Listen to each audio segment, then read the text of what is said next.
L'année avait commencé timidement avec un usage de plus en plus répandu de l'IA. Et puis on l'a fini avec des agents IA dans tous les sens. La production marketing s'est agentifiée. On a un agent pour tout faire dans notre vie. D'ailleurs, on en parlera bientôt dans un épisode spécial. En attendant, on peut remarquer que le marketing est plus morcelé que jamais. L'ère des généralistes est terminée. D'ailleurs, si vous regardez cette vidéo, vous feriez bien de vous nicher parce que vous allez voir que vos spécialités sont ce qui va le plus vous faire rayonner cette année. Tout de suite, on revient sur les 7 tendances qui ont fait 2025 et comment les utiliser pour ne pas se faire bouffer par la concurrence.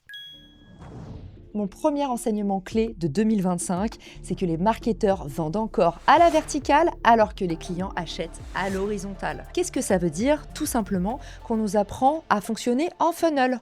C'est le traditionnel tunnel marketing qui dit que après avoir vu votre contenu sur un post ou sur une pub, votre client va arriver sur votre profil, puis sur votre site, puis dans le panier d'achat et finalement va passer à l'acte et vous donner tous ses écus. La réalité, c'est que quand un produit vous plaît, vous allez le comparer en fonction des revues Google, vous allez vérifier si vous ne pouvez pas l'avoir moins cher ailleurs, vous allez questionner une IA type ChatGPT pour savoir si c'est vraiment approprié à votre besoin, et puis enfin, vous allez vous laisser influencer par tout ce que les autres achètent autour de vous. Allez regarder ce qui se passe en dehors de l'expérience que vous avez créée pour vos clients, parce que maintenant vous le savez, le client sort du tunnel. Donc faites attention à vos recommandations en ligne.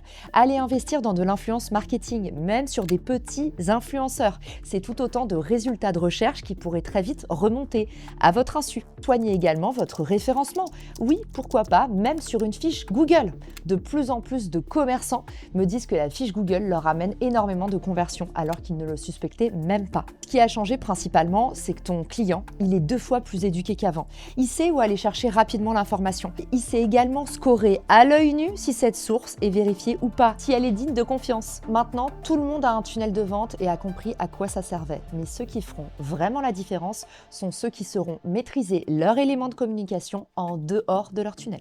Bref, vous l'avez compris, les marketeurs qui vendent encore à la verticale et qui parlent que de tunnels de conversion sont morts en 2026. Et tout ça nous amène naturellement vers le point numéro 2, puisqu'aujourd'hui, la marque va créer la préférence. Quand toutes les offres se ressemblent, quand vous êtes 10 000 à faire exactement la même chose, sur quoi ça va se jouer? Malheureusement ou heureusement, sur le packaging, sur la façon dont vous allez présenter l'information. On vit dans un monde où les marques sont les nouvelles églises. Elles ont créé presque des religions pour certaines. D'ailleurs, pour ceux qui n'ont pas vu ma vidéo sur les fandoms, je vous la glisse en description. Pourquoi c'est de plus en plus important d'investir sur votre marque? C'est qu'aujourd'hui, les offres et les produits sont 2 fois plus volatiles qu'avant. Quand je me suis lancée dans l'entrepreneuriat, en général, on attendait 2-3 ans pour faire un pivot. La réalité, c'est que maintenant, à la vitesse où va le progrès, les outils, les technologies, vous avez de plus en plus de chances ou de risques de vous repositionner. Ça veut dire que vous avez intérêt d'avoir une marque qui est ultra claire et positionnée haut, avec une vision qui permet de regrouper les gens plutôt par rapport à leur quête, à leur domaine d'expertise, plutôt que vis-à-vis d'une offre précise. Ta marque va peser de plus en plus. Pourquoi? Parce que pratiquement tout le monde est capable de faire ce que tu fais. Ton expertise est copiable, duplicable, et maintenant ton exécution aussi. Mais ce que les gens ne vont pas pouvoir copier, c'est ta personnalité, ton humour, tes positions uniques, tes points de vue clivants. Donc plus tu vas investir dans ton branding, ce qui auparavant était un artifice, plus tu vas devenir incopiable et inimitable sur ton marché. En 2025, on a appris que le branding était finalement une chose très nécessaire, voire carrément vitale pour la suite. Et ça nous amène à la rétrospective numéro 3 et des opinions. Plus tu vas exprimer des points de vue uniques, plus tu vas te positionner au-dessus de ce que tu vends, en n'étant pas seulement dans le what, qu'est-ce que tu fais pour tes clients, en n'étant plus seulement dans le why, pourquoi est-ce que ton produit a une raison d'être, une raison d'exister, mais en étant vraiment dans le who, qui je suis, qui j'incarne en tant que leader d'opinion, qu'est-ce qui fait que j'ai ma place dans l'espace public, pourquoi est-ce qu'on devrait t'inviter sur un plateau télé. Plus tu vas avoir des opinions, plus tu vas être médiatisable et moins tu vas payer pour de la publicité. À l'heure où la publicité devient de plus en plus chère, de moins en moins rentable, tu vas pouvoir te déployer à la fois sur des canaux organiques, parce que tes prises de parole seront davantage écoutées lorsque tu vas poster, mais également décrocher des gros médias traditionnels qui veulent se renouveler, montrer des étoiles montantes comme toi. Mais tu pourras aussi créer ton propre média pour derrière former d'autres personnes dans ton équipe ou dans tes clients sur ces sujets et entendre leur opinion. Mais attention, il y a un gros piège dans lequel tu ne dois pas tomber. Au lieu de dire bêtement que t'es pour ou contre telle idée, va expliquer pourquoi tu as remis en cause quelque chose qui était communément admis et que ton expérience t'a prouvé au fur et à mesure que c'était complètement faux. À ce moment-là, tu deviens inattaquable et incopiable parce que tu t'appuies sur ton expérience. Donc même si les gens sont pas contents, ils pourront jamais venir te voir pour te dire que t'as tort. Parce qu'à ce moment-là, tu apprends à déployer ta vérité. Bref, cette année, ose exprimer tes opinions. Mais ne prends pas parti juste pour prendre parti. Va chercher des choses qui tordent le cou aux idées reçues. C'est comme ça que tu bosseras ton personal branding. Et ça m'amène à ma partie suivante. Aujourd'hui, si tu es invisible, c'est 100% ton choix. Ça peut absolument pas être un problème d'algorithme. Si tu es invisible, si aujourd'hui ton expertise n'est pas suffisamment positionnée face aux bons clients, c'est tout simplement que tu ne t'es pas encore donné les moyens de capter et retenir l'attention. Sache que c'est 2 qualités dont tous les entrepreneurs devront se munir pour le futur. Avant, on avait l'excuse de se dire que c'était un plus. Ah oui, t'as raison, je devrais peut-être me mettre sur les réseaux sociaux, ça me fera un canal d'acquisition supplémentaire. Sauf qu'aujourd'hui, on sait très bien que ça marche et pire que tout, c'est en train de devenir la colonne de voûte de tous les business. Ce qui veut dire que si tu es invisible aujourd'hui sur les réseaux sociaux, c'est que tu l'as choisi. Tu n'as pas investi dans ton storytelling, tu t'es pas vraiment posé la question de comment tu pourrais créer ton personal branding. Je te dis que tout ça, finalement, c'est facultatif. Et d'année en année, tes concurrents prennent des parts de marché. Et pendant ce temps-là, tout l'espace public que tu as laissé, il appartient aux autres qui viennent de se lancer, à tes clients qui ont des choses négatives à dire, parce qu'on le sait, les clients qui postent sont plutôt ceux qui ont eu un problème avec ton produit. Autrement dit, tu te tires une énorme balle dans la jambe en n'étant pas visible. Laisser un espace vide, c'est donner aux autres la liberté de l'occuper comme ils l'entendent. Et la solution la plus facile pour résoudre ça, c'est d'aller regarder ta data. Oui, je sais, tu n'aimes probablement pas les chiffres, sauf que ce sont eux qui détiennent la vérité. Pas ta mère, pas tes amis, pas tes collègues, même pas ton directeur marketing. Aujourd'hui, en allant regarder dans tes chiffres personnels, quels sont les sujets qui ont le mieux marché, et si tu n'as jamais posté, va regarder ce que dit l'actualité de ton secteur. Quels sont les sujets qui font s'enflammer les foules? Quels sont les sujets qui font venir les gens à toi naturellement? De quoi regorgent tes messages privés? Toutes les réponses sont déjà là, juste sous ton nez. Tu as juste à te baisser, à les récolter et à en faire des contenus que tout le monde viendra te réclamer. En parlant de réclamation, qui n'a pas déjà subi les foudres des impôts? Avec Akazi, le sponsor de cette émission, grâce à qui on est là aujourd'hui, tu vas pouvoir mieux anticiper tes besoins de trésorerie. Tu vas aussi pouvoir transformer tes revenus en optimisation fiscale pour payer moins d'impôts. Tu vas pouvoir aussi te tenir à jour en étant en lien direct avec ton expert comptable toute la journée. Et le meilleur dans tout ça, c'est que si tu n'as pas encore d'entreprise et que tu es en train de te motiver à sauter le pas, tu vas pouvoir la créer gratuitement sur le site Akazi grâce à l'offre du moment. Rendez-vous dans la description pour en savoir plus. J'espère que désormais tout est clair pour vous et tant mieux, parce que c'est mon prochain insight. La clarté va battre l'expertise.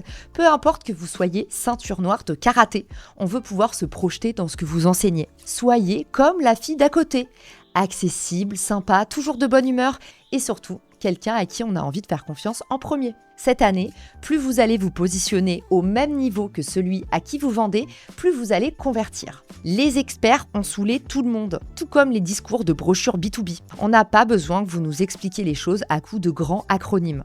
Aujourd'hui, ce qui fonctionne le plus, c'est la simplicité. À l'heure de la creator economy, les meilleurs communicants, les meilleurs marketeurs sont tout simplement ceux qui savent se rendre le plus accessibles, ceux qui savent trouver des images pédagogues pour expliquer les choses, les produits et les solutions les plus complexes. C'est là-dessus que se jouera la différence, pas sur le reste. Alors, à vous de jouer pour simplifier vos offres, vos produits et vous mettre vraiment dans les pompes de votre prospect. Je sais que vous avez envie de briller avec des vidéos sur les réseaux sociaux qui impressionnent tout le monde, surtout à la table de famille. Mais en réalité, les vidéos, les contenus et les sites internet qui convertissent le plus sont tout simplement ceux qui savent se rendre lisibles. Expliquez-moi ce que vous vendez et les bénéfices de ce que vous vendez comme si j'avais 9 ans. Vous verrez à partir de demain vos taux de conversion s'envoler. Avant-dernière rétrospective de ce qu'on a vu en 2025 et je vous en avais déjà parlé évidemment, les communautés sont en train d'exploser. Internet se privatise, vitesse grand V. C'est-à-dire que là où il y a quelques années, tout le monde allait sur les mêmes réseaux sociaux et c'était bien d'y être vu. Maintenant, tout le monde veut montrer qu'il appartient à un club privé exclusif et quasiment invisible. La nouvelle mode dans les dîners, c'est pas de téléphone, pas de story. Plus vous allez préserver la confidentialité des gens, plus vous allez être luxe, voire carrément avant-gardiste. Cette année, les communautés ont le vent en poupe. Et si vous êtes un fondateur sur un marché, même extrêmement porteur, vous avez une énorme carte à jouer à lancer votre communauté. Peu importe qu'il y en ait déjà une, 2, 3, 4 ou 5. Trouvez un angle d'attaque unique. Donnez à vos clients une vraie raison de se rassembler.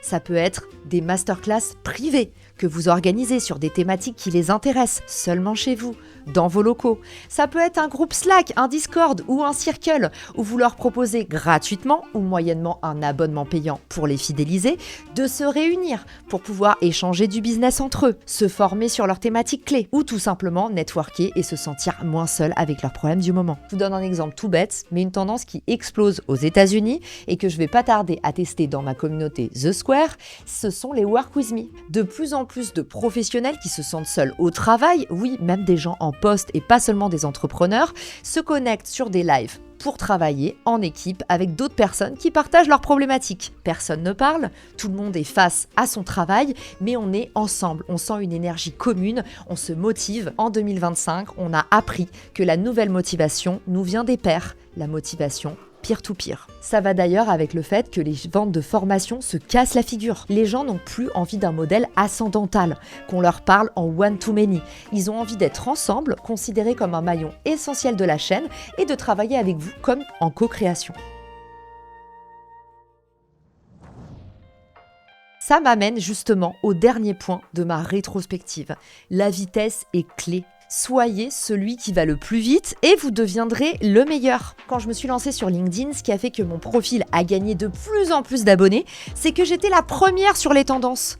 J'étais pas celle qui faisait les meilleurs articles, j'étais pas celle qui avait les meilleures illustrations, j'avais pas encore les meilleurs partenariats, mais j'étais la première à en parler. Autrement dit, quand on me suivait, il y avait cet effet d'exclusivité. On savait qu'on avait accès à l'information très rapidement. Retenez de 2025 que l'itération bat la perfection. On va préférer suivre un profil qui est imparfait, qui fait des fautes d'orthographe. De toute façon, souvenez-vous que les erreurs sont le nouveau luxe. À l'heure de l'IA, ça montre que votre contenu est authentique. À un profil qui a toujours raison sur tout, mais qui va arriver après la vague. Si vous voulez vous créer un élément différenciant et que vous ne savez pas sur quoi vous pouvez jouer, la vitesse marchera toujours pour prendre d'assaut votre marché. Quelle meilleure conclusion que de vous dire que maintenant que vous avez écouté ma rétrospective, le meilleur moyen d'en tirer profit, ce sera de passer à l'action là, maintenant. Regardez comment dans votre activité, vous pouvez implémenter rapidement tous ces insights. Je ne vous parle pas de gros changements, mais de petites actions qui vont faire avec l'effet cumulé que vous allez devenir incontournable en 2026. Si vous cochez toutes ces cases, vous savez déjà comment cartonner cette année. Rendez-vous dans la hotline tous les jeudis à 13h sur tous mes réseaux sociaux. En direct, vous savez où me trouver. Ciao! Si cet épisode te plaît, tu peux le partager en me taguant ou lui laisser 5 étoiles sur Apple Podcasts. Marketing Square.